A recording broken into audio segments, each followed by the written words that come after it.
Opening arguments. All right. So, Your Honor, to quote Timon from The Lion King, what's in a name? A curse implies two things. One, that an entity receives a curse as a result of an onerous, almost blasphemous action, and that two, that individual or group in question will continue to be cursed until they right the wrongs of their actions.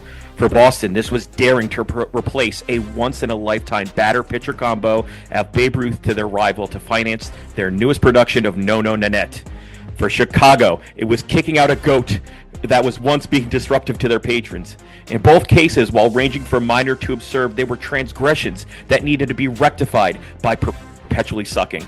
I bring to you, Your Honor, my client, one Joseph William Namath, a dimple-chinked Pennsylvania boy whose only two transgressions, as I see them, were looking too good in women's stockings and two, daring to play above expectations to win his team their only championship since the NFL-AFL merger.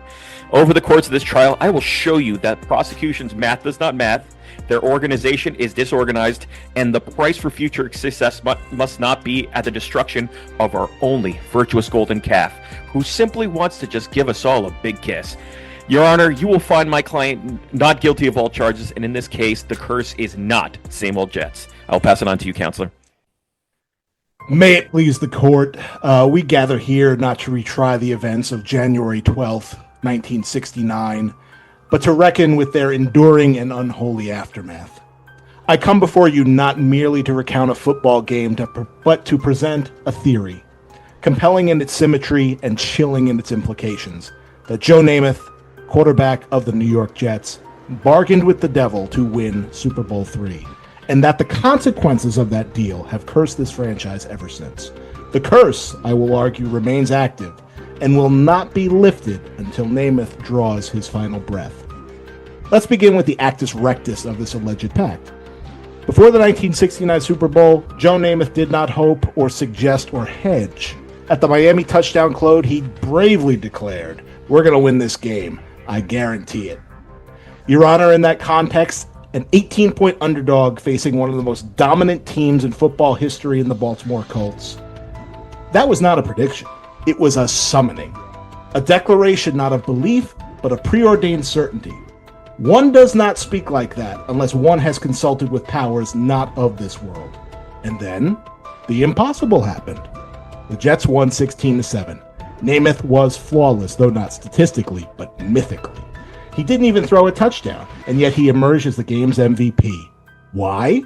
Because it was his will, not his arm, that carried the Jets to victory. He made a deal, and the devil, as he always does, kept his end of the bargain. And what's proceeded since then? A half-century of futility for the New York Jets. One of only two franchises from the original Super Bowl era never to return.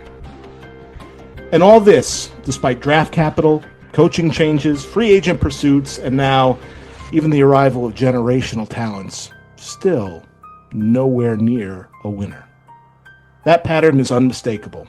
One unexplainable high, followed by perpetual damnation. This is not misfortune. This is a sentence. A curse bound to the man who invoked it. I yield. Yes. So, Your Honor, first off, I wish I could object to my counselor using the words both rectus and 69 in the same opening argument, but unfortunately, I think that's outside the bounds. I would oblige to that one.